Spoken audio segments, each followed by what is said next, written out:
There it is, 2000.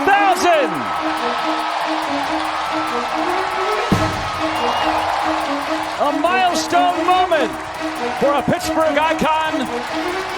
Malkin dusts it off, right in front. Another chance, backhand score! It's Brian Rust with the goal. Rarefied air to Hall of Fame career, 1,200 points for Evgeny Malkin. 2nd and 9. Pickett lines up a deep ball. Separation. Touchdown. George Pickens.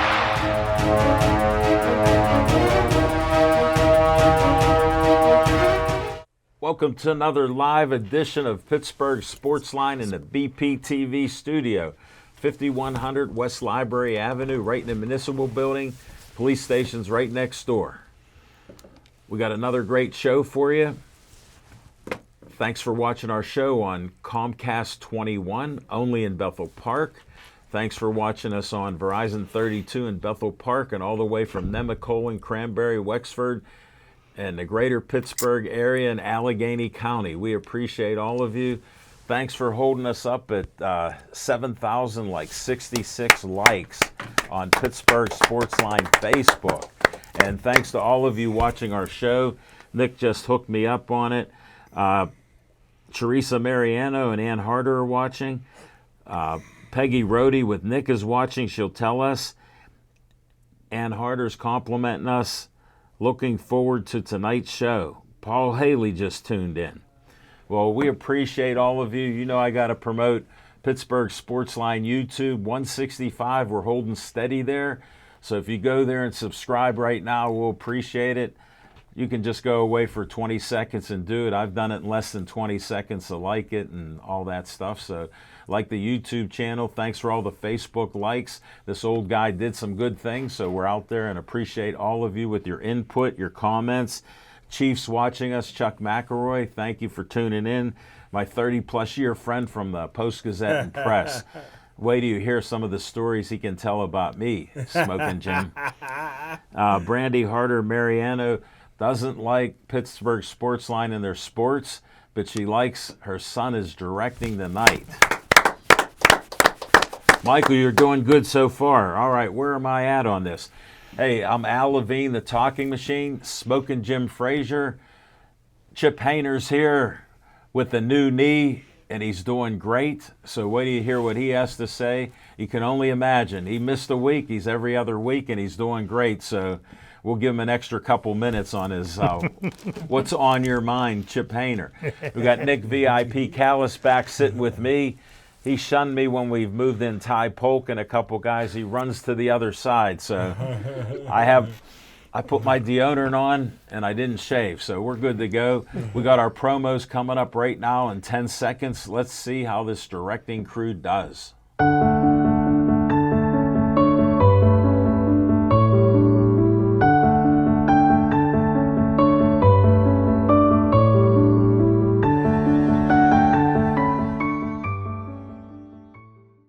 Pittsburgh Sportsline supports the Pittsburgh Post-Gazette Strikers. I worked there for 36 years. My former union, CWA PPMWS 14842, Pittsburgh Local Mailers Union number 22, is on strike. Even though health care benefits were secured for workers by the union, Post-Gazette management cut them out without the union's approval and still expected workers to show up without any coverage.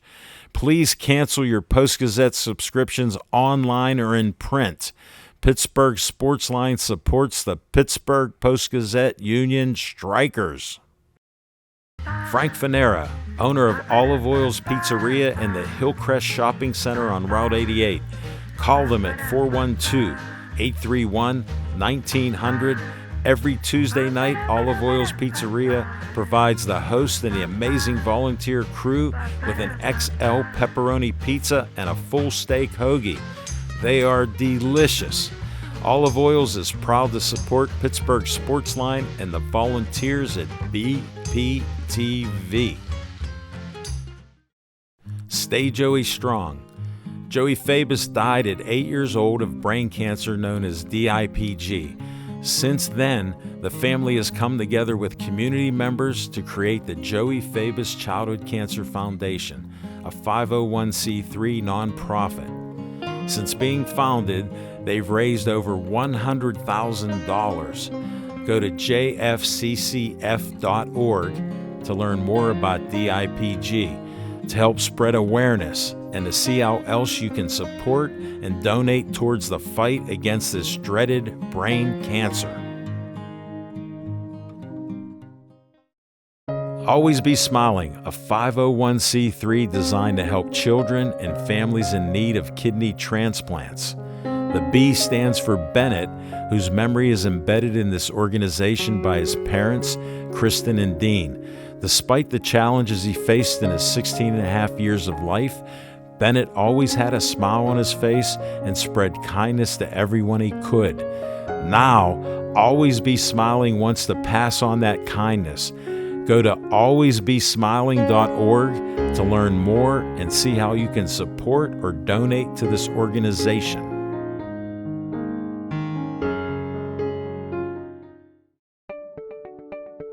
The Bethel Park Community Foundation has money for you.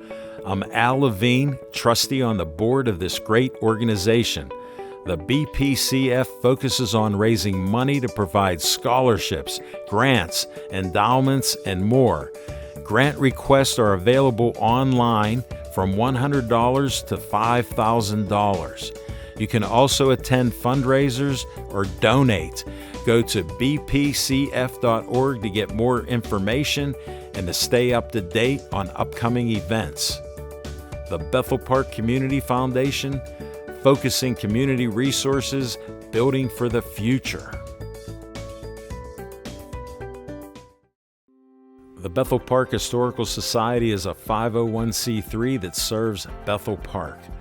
The Historical Society operates out of the Schoolhouse Arts and History Center, located at 2600 South Park Road. Look for the red and white trolley right out front. Reginald's Coffee is inside, and I've heard it's the best coffee around. To visit this great historical venue, email historicalsocietybp@gmail.com. Alex Reed is in need of a kidney. 2 weeks after college graduation, Alex's kidneys failed. A gracious donor gave Alex 7 years of life, but now he needs another kidney. To learn more about becoming a donor for Alex, call 830-285-2140 or go to kidneysolutions.org. Zhang Taekwondo just opened a new location in the South Hills, along with its location in Wexford and its inclusion in the curriculum of Provident Charter School in Troy Hill. Zhang uses Taekwondo to teach its students confidence and self-discipline through physical fitness. Zhang is offering a 4-week special. You get a uniform and lessons for $30. If you mention the Talking Machine, Smoking Jim, or VIP Nick, they'll give you a further discount. For more information, go to zhangtkd.com or call 724-934-9264. All right, hope you enjoyed all those promos. We did have one successful kidney transplant with Officer Crawford. We need Alex Reed to get that kidney, so if you can help there. And, we need menus to get that new lungs, so we need that. Brandy Mariano, hi, Michael. You will do great in the control room. So excited for you. Bob Beers, my guy in Greenfield, known 30-plus years at the Post-Gazette and Press. He can tell you many stories about me walking through Market Square and talking to different people all the way walking there. So, and then Charlene Thomas is watching us. Thank you all for watching us. We appreciate you. And we got to start with what's on your mind, Smoking Jim Frazier. Thanks, Al Levine, the Talking Machine. And if you want the green, coming at you. You got to see Levine. Hey, man, I'm so proud of the boys running everything from production on the ones and twos, and they're getting ready for their new show during Black History Month. Mike and Marco. And you know who's not going to be their first guest? Who? You. But hey, Al Levine, the sorry, talking machine. I tell you what, in the NFL again, they call it Black Monday because all the coaches got fired. But it was White Tuesday, too. Some of them got fired again today, and my heart's broken with Belichick stepping away. But I got a question. How long, I got a prop back going out, how long till Casey gets thrown out of the game? I say he won't make it to halftime. He's 170 pounds, Al Levine, the talking machine. He cannot tackle unless he lunges for somebody or he'll get run over. Al Levine, I'm a Michigan man. I like when people get it right. I told you before I was watching some boxing matches and they said Mike Tyson had the record 13 fights in 1 year. I said, Harry Greb had 47 fights 49. in 1 year. 49 in 1 year. Undefeated. And I tell you what, Al Levine, the talking machine, I'm a Michigan man. I'm watching the game last night. And you can run with this one, Nick. I'm a journalist. You can run with this one. They said Michigan only had 2 national championships. Last night was their 3rd. That's a lie. I'm a Michigan man. Michigan is number 5 all time. That was their 12th national champion. You don't have to give me credit, Nick. Go on here and rebuke them tomorrow on national radio. And that's what's on my mind. I have to do Michigan, 12 national disclaimer. championships. Spoken Jim's one of the greatest entertainers of my BFF. This is the first time in 12 plus years I'm a journalist that I heard not only is he not a journalist right now because he ain't working for anybody, but he's never said he's a Michigan man. Never. You know I love the hardball. Who got it better than us? Nobody. He doesn't. He's truly an entertainer. He doesn't represent the studio, BPTV, Pittsburgh Sportsline. It's only his own opinion, and I disagree with what he's saying there. And when they talk about the championships, you know they manipulate everything being a journalist. Whatever that All means. right, let's go to what's on your mind, Chip Hayner. Well, it's good to be back, everybody. And, I'm what most people would think I'm going to talk about right now.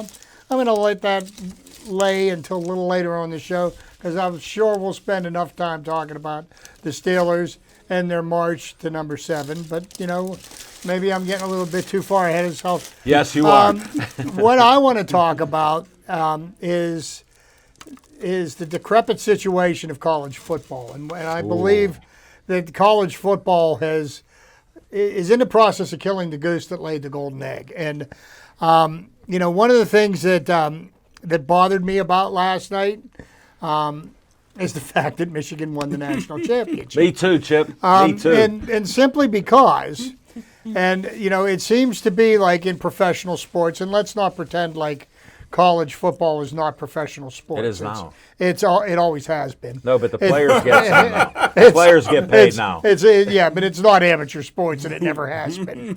But here we've got a coach that has been sanctioned twice in one season for cheating. And both times he was found guilty of them. Okay? But yet he's still entitled to coach the team. Now even his starting quarterback said before the game that 80% of the college teams out there go and steal other people's signs. So he's not even denying the fact that it happened and it had to have benefited him. So, here we go we're going to crown a champion for a team that cheated. We did it in college football. We did it in Major League Baseball. We did it 6 times in professional football. And if you don't know who I'm referring to, somebody that I was hoping would get fired today but didn't, Bill Belichick and the New England Patriots. You mean Bella Cheater? Well, when he was sanctioned the first time in 2008 for Spygate, should have been thrown out of the league then. But we're worried about the integrity of the game. So we're worried about the integrity of the game, and yet we're laying in bed with gambling organizations and for trying to pretend that games are not fixed. Interestingly enough, if you look at the point spreads and the way the scores of the games go, it makes me go like this. But that's what's on my mind right now is just the complete farce that we're making out of professional sports. Now, talking about ruining college football, one of the things that I think that have ruined college football, transfer portal. I hate it. NIL.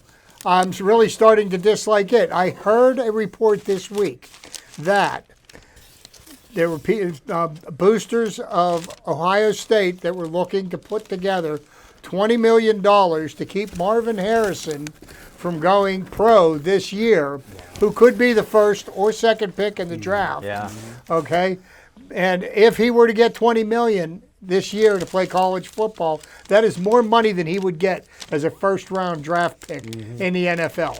Now, if there isn't something wrong with that picture, I don't know what is. And I hate the transfer portal. I think that, the players that make a commitment to a school, they should be forced to honor it. I also believe that college coaches, when they make a commitment to a school and sign a contract, that they should be forced to honor it. That's not happening. And it hasn't happened. And I think it's hurting the game because now, you don't get a chance to develop players. A player doesn't feel like I didn't get enough snaps this year, so I'm going to go somewhere else. Right. And it reminds me of a spoiled little child that's picking up his toys and saying, I'm taking my toys and I'm going home. That's not the way I was taught to be an athlete, to get along in sports. You have to overcome adversity. Yeah. Hey, you run into a rough patch. Okay, hold your breath until you turn blue and transfer somewhere else. They don't do that That's anymore. what's on my mind. Hey, Chip. Yes. Deion Sanders' son drives a brand new Bentley. Rolls Royce Okay. SUV. In the one place, He almost couldn't get that in the on. one place that nobody transfers from, Michigan. I'm a Michigan man. But before we in the portal. before we wrap up the show, I've got a Steeler question to ask you. Not going to put you on the spot now, but Yeah, moving on. Only one little rebuttal with Chip. It's an agreement. I've been saying since high school, that's a long time ago, 74, that I believe football was fixed. Now with the referees being allowed to do whatever they want to do, they're not accountable. They've changed the complexion of the game. Huh? Yeah, you know about complexion. So at least with Major League Baseball, they're talking about putting computers in. Now I wonder how you could bribe a computer, but I'm sure somebody will find a way to hack it. Here, all you got to do is press a couple buttons, Chip. They'll do that. Good, you're demonstrating you know how to spell. That's Yeah, awesome. he can spell. He spelled it wrong. Well, the one thing I wanted to bring up, Chip, remember we had a coach that was bringing in high octane offense. And Todd Graham. And he left. Speed. He left almost before the first season was done because he was just a used car salesman. No offense to my used car salesman friends. He was out of town faster than the text he sent to his players telling them he was leaving. Right. And then how can, I'm not a fan of the Harbaughs, but then how does he say they were innocent? No, and you know what will happen? He'll go to the NFL next year, and there'll be no accountability He won't for leave. home mistakes. And Michigan will get sanctions, but they won't lose their national won't leave. championship. Well, before won't we leave move Michigan. on with Smoking Jim being such an entertainer, I got to put out what I found the first year he was on the show. We were talking about, Chip and I were against cheaters. Smoking Jim goes, if you ain't cheating, you ain't trying. So I know why he likes Michigan this year. They got caught and busted twice. And in the world we live in, And nobody denies That it. must be so, okay. So they be trying, and they're the champions. Who got for- it better than us? Nobody. All right, let's see. Gio Pizzo, one of my friends, is watching. Chip Hayner's watching. Paul Coffey and Sax Parody's watching. Kathy Duncan. Ann Harder said, first time for everything. Brandy, we usually don't put the information on women. Michael and Marco, so excited to see your show starting next month. My birthday month, February 22nd. All right. That's the day before my daughter's birthday. I can say she's going to be 36. Brandy goes, I'll be 48 years old, closer to the big 5-0 every day. We salute you. I passed that 17 years ago. It ain't so bad. Joan Wildman's watching. Patrick Walsh is watching. We appreciate all of you, and some of you are new time watching the show, so appreciate that. All right, Nick Callis, what's on your mind? Well, first of all, I'm proud to be helping the next generation of potentially community media. You're a great coach. BPTV Great coach. volunteers. He's a mentor. He's a mentor. Teaming up in the back to get us on television. And they were actually telling me that they did some research on the history of community media and Bethel Park TV. And it was interesting because we were doing a news segment yesterday. We were recording one, and I asked Dave for a stack of papers to make as like a prop that I would be reading from. And I actually found what he gave me was the original BPTV text for the handbook for community media. Wow. Technology has come a long way. How many years ago was it? 1987. There you was when go. Bethel Park TV was founded. So, not a sports-related thing, but I figure that's interesting as it relates to our station, how much technology's changed. And Dave was around when reels were a thing, when you had physical framed reels that you'd put through a camera and stuff. Now we just, we have digital cards and stuff. So, great to be in the now. And we can bring you Sportsline on the internet as well, which is great. But anyway, Which we do. For sports, George Pickens is nuts. He's a talented athlete, and it's amazing how his attitude exists the way that it does. I'll just say that. The Pro Bowl isn't special anymore, but the fact that he's complaining about that now is terrible. So that's fun. Now, also, as it relates to the Steelers, I think that Mason Rudolph should be the starter moving forward, and that seems to be what it's going to be. Everything that I'm hearing is that Mason Rudolph's going to start moving forward. I don't hold him to accountable for the mistakes he made against the Ravens because it was raining and the weather was rough. It actually brought me flashbacks of the game in 2021 where he played in heavy weather when he was filling in for Ben Roethlisberger. So I think that he just doesn't do well when the weather's poor, which actually makes me worried about the game in Buffalo because it is supposed to be rough in Buffalo this weekend. In Buffalo country is not Steelers fans don't travel too much up there, so that's I'm a little worried. I actually think that the Bills are the best of the teams, though, they could have faced with all the options that they had on the table. It just seems like the Bills are bound to collapse at some point, and they're just like they're good enough, but they're not that good to win a Super Bowl. So I think, and they've been on a decline. Not so much decline's not the right word. They have slowly been aging to where I think that they were almost in the AFC Championship. They lost that great game against Kansas City, and then they blew it last year, and here they are now where they almost weren't a playoff team, but then kind of surged because Josh Allen's magical, and now they're here. The NFC East, they were 2 seed. That's all crazy. This season's been nuts. But I think of all the teams, the way they've been streaking, I think that the Bills would be the best option for the Steelers, and I have faith in them, and I have faith in Rudolph as the quarterback. What's going to happen in future seasons, I'm not sure. It's a great question and a great discussion. But, yeah, that's what's on my mind. Go Steelers. Hey, that's great. I agree with you. Well, another first for this year. First, I do believe that Sportsline. the Steelers, I'd say, have an even shot at beating the Bills this weekend if they continue to play the way they played. Now, speaking of Mason Rudolph's performance last week was a typical Steelers-Ravens game. And it doesn't matter whether you got Lamar Jackson, the MVP, playing in the game. When the Steelers play the Ravens, it's 17-10, 17-13, 17-40. I mean, the game is never a pretty game. It's always ugly.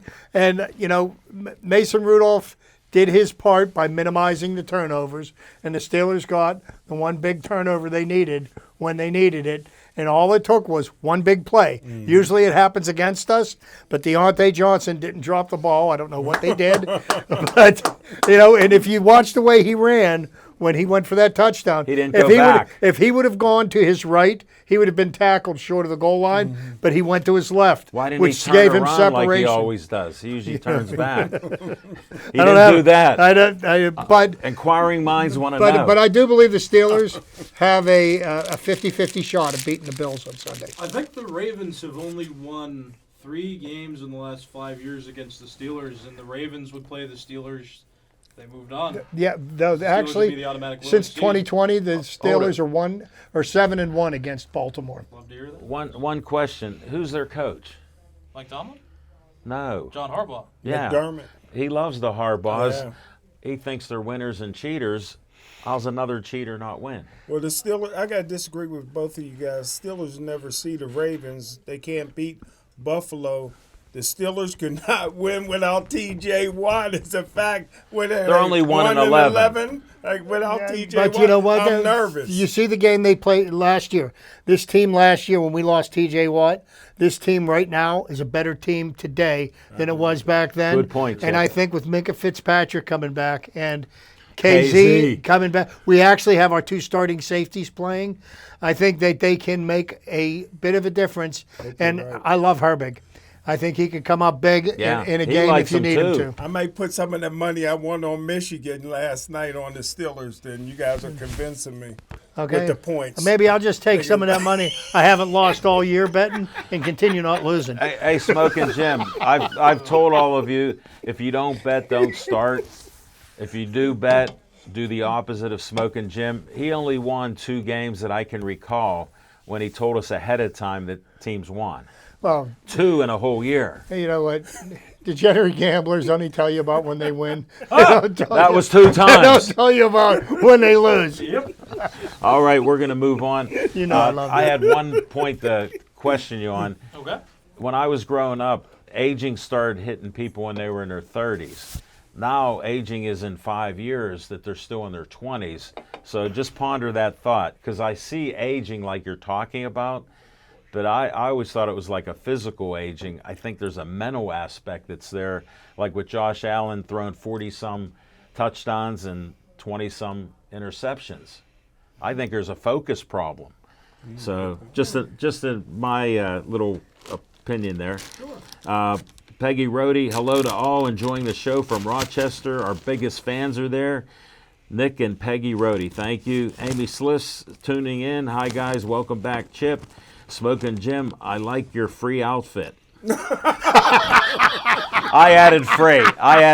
I couldn't resist. Amy didn't say it. She said I like your outfit. But when I saw the P on his hat, I go, he hates the Pirates. He talks bad about them except when they're Maybe losing. that's for that place just to the west of Monroeville. All right, I gotta let's go. hold it. What's on my mind? I almost forgot. We had Mason Rudolph win 3 games for the Steelers when he was a third-string quarterback. Didn't have a competition when Trubisky was hired. They forgot all about him. Then they had the Duck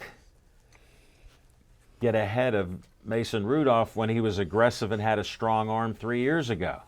Smoking Jim said Duck's the best quarterback ever. He only has the hottest girlfriend right now. Yeah, now he goes to the CMAs. Yeah, so, I mean, these things happen. So I was thinking, like here in Pittsburgh, when we drink whoever's Kool-Aids with the Steelers, we're all in. Well, I'm all in on Mason Rudolph because he showed he's very cool under pressure. He doesn't mind getting hit in the pocket when he moves up in there, which our blocking has gotten better. I've been critical of the blocking, said you got to put a guy in front. Now they're saying you need a hat on a hat. Well, that's the same thing I was saying. Stand in front of the guy. They are. Then I got to apologize to Canada. I was saying, oh, Canada, but I have a caveat. Check the films. I had said maybe he sees these guys practicing and they aren't that good. Well, they are better now, and look what they do. I've been a big supporter of Najee Harris. All my friends, family, and everything else go, he's a bust. Last year I had explained he had a steel boot for 6 games, gained 1,000. Broke Franco Harris's rookie record with if he had linemen like the Eagles when they were good, he'd have had 3,000 in his rookie year. Now this year, I said, you got to go north to south. What's that mean? From here to there, in front of you. Go straight. Run towards the goal line. Yeah, so guess what? He now got 1,000 yards, last 2 out of 3 games over 100. And everybody goes, how about that stiff arm and how powerful he is? They ran a couple plays the other day. They sent him west and east, and he got a 2 and 3 yard loss. So I'm like, we got the Canada playbook. When you have a quarterback that takes, Chip and I discussed it, you had 8 to 9 men on the line of scrimmage on first down. And what do? Hand off right, hand off left, and then nowhere to go. Now you got a chance that somebody could throw the ball 20, 30 yards downfield. You got 5 or 6 men on the front line. Guess what? They get in front of a couple guys. Najee's had holes, and they said he couldn't move left or right. He moved left and right to get all those yards. So what were we watching honestly? And that's why Nick told me, don't call the people dumb that watch our show. I'm not. But what are you thinking when you watch what I watch? And I keep saying he's still a quality, powerful back, and he weighs 240 pounds. Smoking Jim only has him by 42 pounds. So he's powerful. We got to be thankful. I'm thankful that we kept the streak alive that is mediocrity. Haven't won a playoff game in 7 years. I believe we have a chance because I'm betting on, guess what, Josh Allen throwing a pick or two. Or 4. And well, here's the 4. When he gets hit, when he's making those powerful runs, who runs better downfield knocking people over except for one thing? They punch that ball out. Go Steelers. Well, to speak to the blocking that we're seeing, one of the things that I took note of on Najee Harris's first touchdown on Saturday afternoon, Sayamalu absolutely pancaked he did. the guy was that on he the was ground. blocking. He pulled, and he hit that defensive lineman. They showed the replay. And he rode him, and that guy's shoulders hit the ground with Sayamalu on him. Now, that's the kind of blocking that you need if your running game is going to work. On that point, I didn't bring up this important thing with the run game. I'll say the name, Broderick Jones, playing out of position. In the NFL, college, and everything, they say it's so hard to play out of position. Yeah. The last 8 games we've had, guess what, Nick? We have the running game. So Who's responsible? I say he gets a little bit of it because do you see when they follow him? So to speak to the other thing that you're talking about, and go ahead. I don't know if Mason Rudolph, after we get done with whatever our run is in the playoffs, whether it's another game, another 2 games, or whatever it may Or be, a career here. or it may be. I don't know if Mason Rudolph is going to be the Steelers quarterback of the future. But I tell you one thing I see out of him that I didn't see out of the other 2 people that played quarterback is that he's got good pocket presence. He stays in the pocket. Yeah, he and uses the lets pocket. his deep routes develop and then delivers the ball as the rush is collapsing in on him, which, unfortunately, Kenny Pickett, he had happy feet. And as soon as the rush would start closing in, he would turn around and rush, and then he would. But I love this about Rudolph, is that he will throw the ball downfield, and he is connecting on the long passes, which now spreads the field and gives our running game a chance to be much more effective. You're firing me up. It's ironic as well when you talk about Canada, too. I believe Matt Canada thought that Mason Rudolph wasn't agile enough to play the position. Yes. That was his No, responsibility. I'm not saying he's that's- perfect, so- but guess what, folks and Steeler fans? This is Canada's playbook.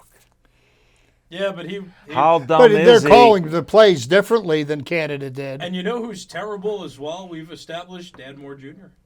No, He's no. what? Open Door Moore. I named him terrible. Open Door Oh, my Moore. goodness. I don't know what He's games a- you guys are watching, but one. Well, here, Open Door Moore. Let me just say this about Mason Rudolph. I think he set a Steeler record by 90% completion He did. percentage last game. And here's the thing that he gives you that no other, what the Steelers desperately needed. They had no leadership on offense. He gets control of that huddle. He you know what I mean? No, you're right. We co-signed this, Smoking Jim. All the leaders No. is on the defense. They had no leadership on the offense. They got it now. No, you're No, good point. And he's 6'5", and like you said, a pocket passer. Well, with a Jim and pretty I, good arm. we're talking earlier in the year, and people just poo-pooed us. That we felt that Mason Rudolph should have been given a shot. Yes. And I thought he should have been given a shot long before. Well, they this should have now. had a But the fact competition. of the matter is, they gave him a shot, and he rose to the challenge. So, fortunately, we got a game to talk about and a game to enjoy. Well, And this I'm one not more going to thing. blame Canada. That's on Tomlin. I don't think Tomlin liked Mason No, Rudolph. He never no. gave him We a had shot. we had a guy on here, Guns. He said Canada's the scapegoat for Tomlin. Yeah. It was proven right because you brought up a point or two. And look at how Tomlin, they're still nationally saying, look at what a great job he did. What they should say is look at what Mason Rudolph did for 3 games. No interceptions, and look at his completions. His yardage is one of the top out of the league. Like he's second. I hate ESPN for that. Like, you've got a Week 18 game, last week of the season, and these guys are still like, oh, yeah. You guys know Mike Tomlin's never had a losing season. I hate that. It's lazy. It's mediocrity. It's really lazy. No, but here's the thing that I got to give Mike Tomlin credit for. And yes, he's made mistakes this year. There's no question about it. And I hope he's learned from the mistakes that he's made this year. No, he hasn't. Time will tell. Mm-hmm. But I will tell you this. Even when we went through the 3-game losing streak and it felt like the wheels had completely fallen off the bus, he still has not lost his team. Yeah, well, the only thing I'll tell you, Chip, why he won't change is he's already a smart guy. All NFL coaches are arrogant with the media.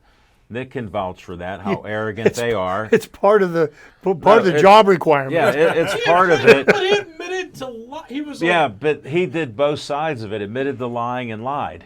Yeah. He covered it. Then, here's what he does.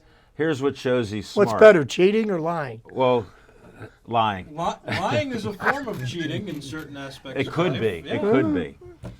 Well, here's another thing, since we're ripping on Tomlin a little bit. Nobody ever accused him of being dumb, even Smoking Jim. So when you have a guy that scores 64 points in 2 games and you're not going to let him play the 3rd game, that's dumb.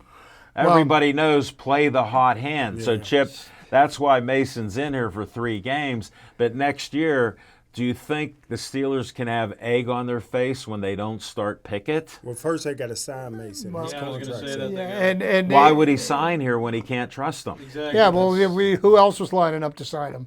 Nobody. Okay, so Now there's they a better will. chance, Yeah. a better Somebody will chance pay than him not now. of him staying here.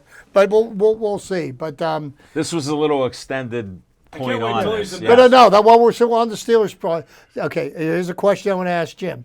And I always joke with Jim because he even gave the 1974 Steelers draft a D-. Okay. Greatest draft in NFL history. So you gave the 4 Steelers. drafted Hall of Famers. Was it a and D one or a D- additional. this year in the draft? It was a D. It was a D. How do you grade that draft now after 18 games? D minus.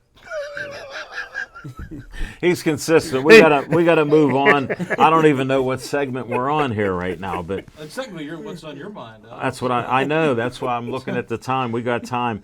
All right, Ivan some Captain's players. here. Amy Sliss, Smoking Jim, you on fire? No, he's normal Smoking Jim. Jenny McCallum was watching. Paul Haley. Warren had limited carries because he couldn't hold a wet football and almost lost the ball 4 or 5 times due to weather conditions. I think Warren only got 33 yards. Paul, you're spot on as usual.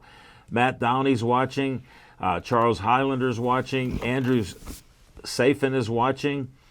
Elisa Garcia's watching. Robert Mossman is watching. Wow, we got a lot of watchers. Chris Rise is watching. For next year. Nick Rohde's watching from Rochester. Fico Ortiz is watching. Chilean Fish is watching. LaPria Wajiskara is watching. Bill Fryer is watching. I'm getting tired out. We got We a should, Rick Wamenga is watching, and Arasukas is watching. I ended my what's on your mind, right? Yeah. 10 seconds. Fiction and fact from Smoking Jim's Almanac.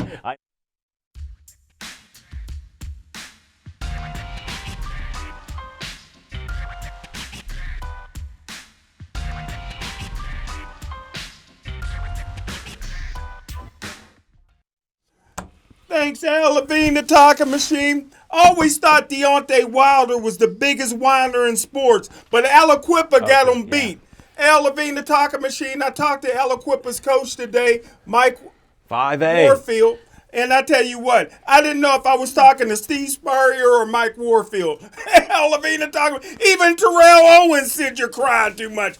Aliquippa knows they recruit more than any team in the country. Al Avina talking machine. Even more than Gateway. Aliquippa got more kids out of the portal in prime time. Deion Sanders. Listen, Al Avina talking machine. Nobody moves to Aliquippa for a better quality of life. I'll say it again. Nobody moves to Aliquippa for a better quality of life. Aliquippa, keep your mouth shut and move to 5A. I'll say it again. Aliquippa, keep your mouth shut and move to 5A, or Gateway will shut it for you. How about this? How about Aliquippa move to 5A, win the Whippeal, win state, and then get bumped up to 6A. All that whining, all that whining. And then get bumped up to 6A. Did you see what happened? You know what the coach told me, Al Avina talking machine? I have no idea. Tell me. Listen. I'm listening.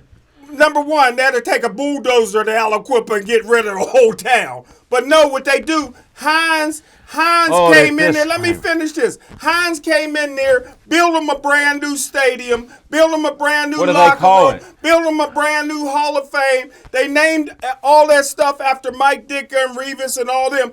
Then, on top of that, this is in Aliquippa, right? Where ain't nobody got a job. Al Avina talking machine. They're building them an indoor practice facility.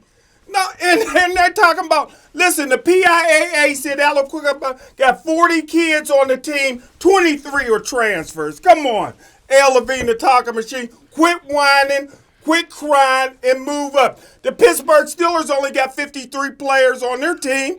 You know what I mean? Pitt only got 100. How many came from Aliquippa? Yeah, Aliquippa. 18. They already got, but I give them credit. The coach said, and he didn't like when I asked him, he said his required 2-0, it's a 2-0 to play. Although if you get a D, you can play for me. He said his requirements is a 3-0. I said, yeah, Sean Gilbert had a 3-4, but was Prop 48. Nobody could take his SATs for him. He had to sit out his first year at Pitt. So Al Avina talking machine, they're giving them grades. Who got 3? Although they got one kid going to Yale, he'll be home before the end of the summer. Smoking Jim, we don't talk about other communities like that. That's disrespectful, unappreciated, and it's only him. I mean, that's why I got to disclaim it. That's why he's not liked in Clareton. I'm not welcome there. He's not welcome for new. He's a great guy. He's my best friend. He's a funny guy, but when he talks like that, it's disrespectful.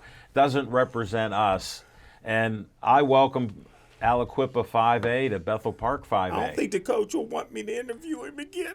I'll go, and then you can talk there too. And all his opinions and that, they're all opinions. I don't see the facts on it, and it's entertaining. We enjoyed it. Even Johnny's chuckling there and on camera. But he doesn't represent us or me or anybody on the Pittsburgh Sports Line. So. If our disclaimer at the beginning of the show was a person. Yes. There it is. You got it. All right. Thanks to Joe Mitchell watching, Francisco Hernandez, John Davis, Jenny McCallum Rodney, and Jim Pickett for watching. So we appreciate it. No related to Kenny. No. Oh, Wilson. Maybe both. We never know. That's too Well, we appreciate all of you tuning in today. I don't know why we got more people, but maybe with Nick being the social media director at Bethel Park, the community of Bethel Park. I do share this live stream to the BPTV Facebook page as well. So well, Nick, I got to officially thank you for all you do here. Michael shared it out to the YouTube stream and Facebook stream on his Facebook. Did we get one more like on YouTube? All you new folks, go to Pittsburgh Sportsline on YouTube. Subscribe now. You got my permission. All right, we got to go to Chip and trivia time in 10 seconds.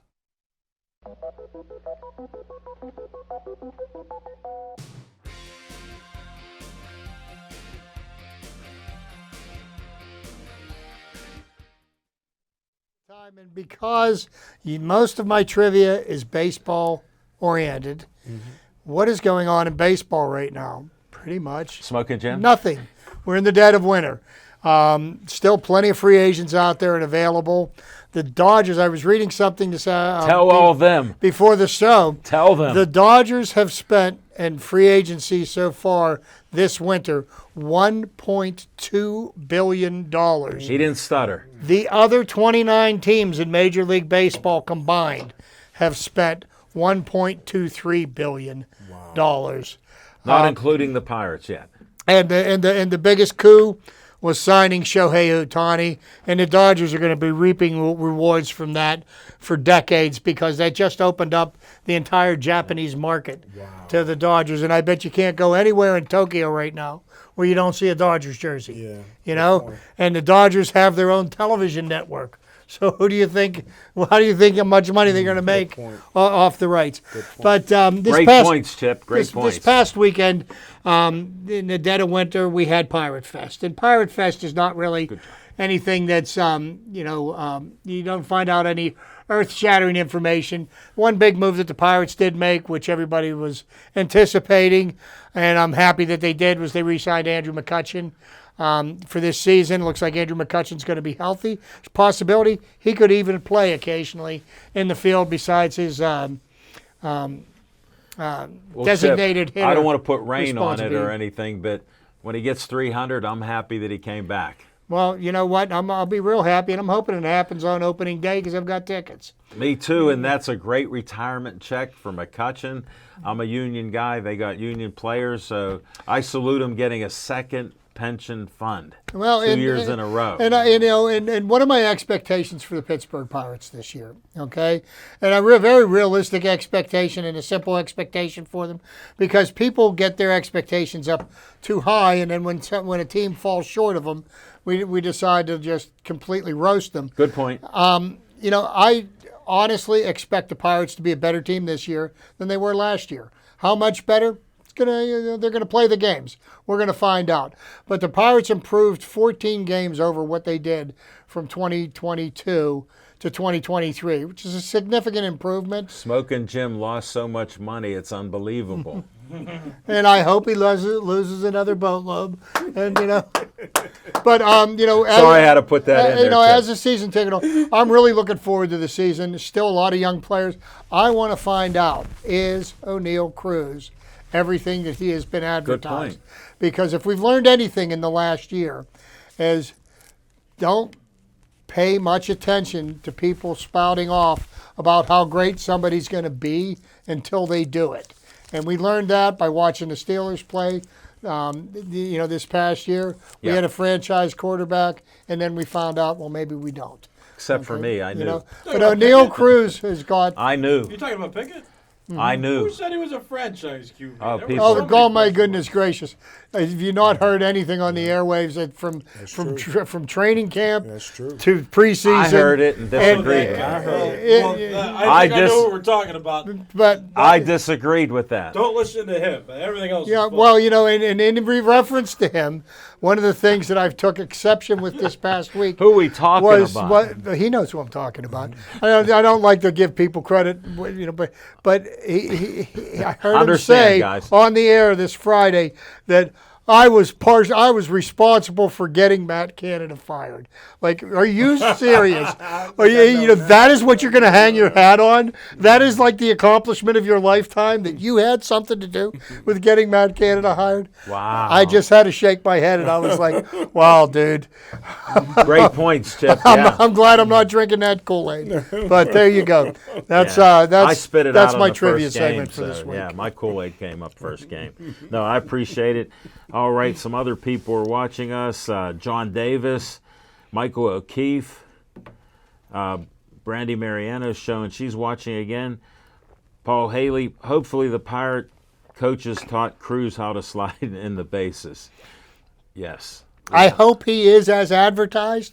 I'm not convinced until I see it.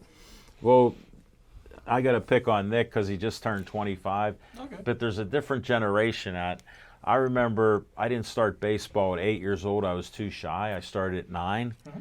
And guess what they taught us? One of the first things. Sliding in the second and third base and even home. Were you guys allowed to slide head first back in that day? No. Yeah. No, we weren't. We were. No. Okay. We were. No. Okay. You didn't play. Nick, That's why. Nick, my father was a coach, and I could score the game sitting on his bench when I was 5 and 6 years old before I was old enough to play. Wow.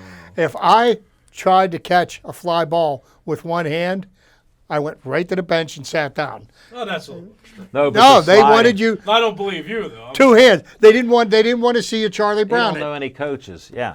Well, sliding, we That's true. practiced Well, why- it so much that it was all foot first. Why I asked that is because No, it's a good point. It was hard to slide at that age. He should be able to though. He's tall too. I don't know. The slide was the I have easiest no thing. idea where I was going. Well, with that. but- I'm No, sorry.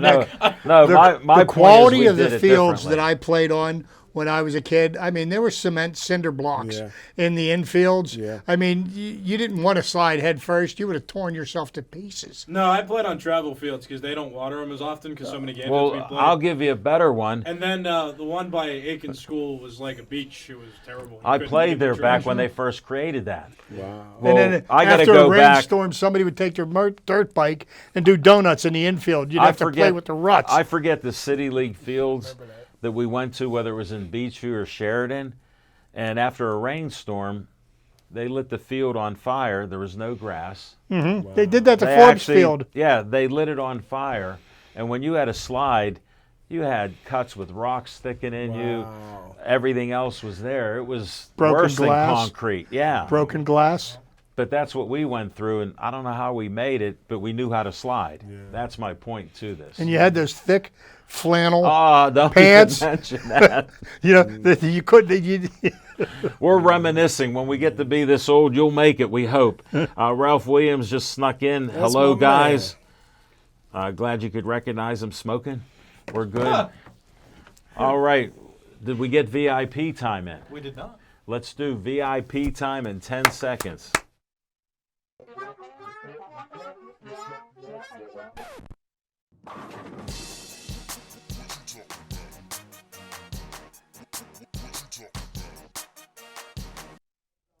All right, so let's talk about the Steelers a little bit. So I feel like I've heard very often this week that the media is being negative. Mike Tomlin is being criticized too much. The hate is real. And I feel that because I'm in it, right? You know, I'm here. Where do you work at? We know where I work. No, I forget. 93.7 The Fan. So I'm feeling it a little bit, and I'm just, aside from a few exceptions that exist out there, I think that it's fair to criticize Tomlin for certain things. Al has said it on this show as well that Tomlin, had to lose the games in order to recover, and I've pointed out on several occasions that the games they lost were pretty bad. I still maintain that he's got to win a playoff game for it to be a good season. And I mean, we've been getting questions too that have been like, "Oh, well, what are you going to do if they win a playoff game? Then what?" Thank him. Great season. You did it. You won a playoff game for the first time in 6 years. So clap it. We're going to clap it up and we're going to say, great season. We've got to facilitate these conversations, though, because they're important to have. You should enjoy the playoff game this weekend, no doubt. You should enjoy the fact that the season didn't end in heartbreak like we felt a few times over the last 6 years. If we're going to be fair, though, we've got to hold Tomlin to a higher standard. You may not have to do it this week. If you want to drink the Kool-Aid and have fun, do that this week. That's okay. But it's a results-driven business. He's got to get something done better than he's done in years past. So I don't call it hate. It's critiquing the man. He deserves to be critiqued. If you're going to lose games in that fashion, like they should have realistically been the 4th or 5th seed going in. They weren't going to win the division, but they had the opportunity to get a higher seed, and they blew a bunch of winnable games. Oh, to just talk about the 2-10 teams, those two games, and Indianapolis Colts. What would you think of 13-win season? We'd have been, what, 3rd or 4th?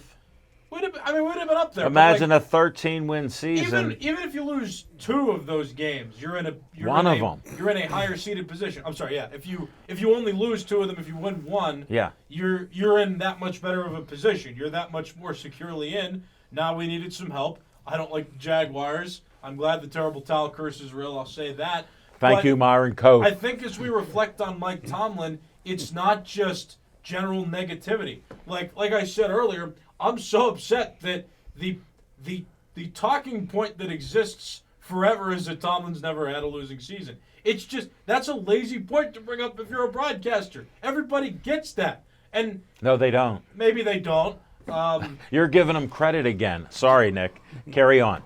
Maybe people aren't aware of that, but like if you're thinking They are. in a Week 18 game on ESPN that anybody outside the realm of the Steelers and the Ravens are watching the game, I mean, we get it. Ravens fans get it. They're within the division. Like, bring up something else. Like, what else has happened? They can only talk about the winning seasons because there's nothing else to talk about. So it's lazy, or that's the redundant point, which tells you he deserves to be criticized a little bit for that, or maybe even a lot after as long as it's been. But it's not. I don't call it hate. I'm not going to call it hate, and I'm going to defend many of the points that have been made. It's not just general Pittsburgh media negativity. It's saying, hey, we can get better here, and unless he wins a Super Bowl, we can still get better here. The team has had high hopes a few of the seasons over these last 6 years. There's always something exciting to talk about. Remember 11-0. There's a bunch of talented players on the team. There have been. They haven't had a solid decline, and they preach the standard is the standard. So if the coach is going to say that, the organization is going to try to represent itself by those words, then they deserve to be criticized for that. Not hated on, but criticized. So defense of the media here, take it easy on the media a little bit. We're not here just to be negative people. We're here to have the conversations that could inspire change or just get you thinking about what you should be thinking about based on an organization that has a goal of a Super Bowl every season. Okay, I'd like to just address a couple of your points, and I'll make this real quick. Okay? Mason Rudolph has won 3 games in a row, correct? Sure. Why didn't Mike Tomlin win 3 games in a row?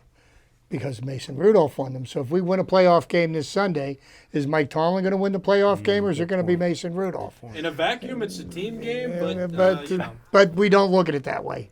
You know, That's his point. Second thing, and I know, and the point is brought up ad nauseum, and I get it. Mike Tomlin, his record of never having a losing season. Nobody in the history of the NFL has started their coaching career with 17 seasons of no losing seasons. So it is a point worth talking. Did they beat that horse to death? There is no question about it. And you never heard Mike Tomlin bring that up. And I love to hear when there's criticism. I believe criticism is warranted and it should be doled out. But we talk about, the Steelers coaching staff always says the standard is standard. I hear that more out of the media than I do out of the coaching staff. I heard those comments made years ago, but they always end up being thrown back in the face as a way of bringing down, or bringing to the forefront their shortfalls. So they never talk about rebuilding. We're running we out don't. of time. We don't. Sorry, geez, go ahead. Great points. Your theme is Tomlin's accountable. That's all he wants in the media. Make him accountable. Yes. Chris Rise, Benjamin Dagonish, Diane Rohde's watching. Bob Beers is hanging in there. Ernest T1's on here. The standard is the standard, to quote Tomlin. Mediocrity is what we have. And please stay Joey strong.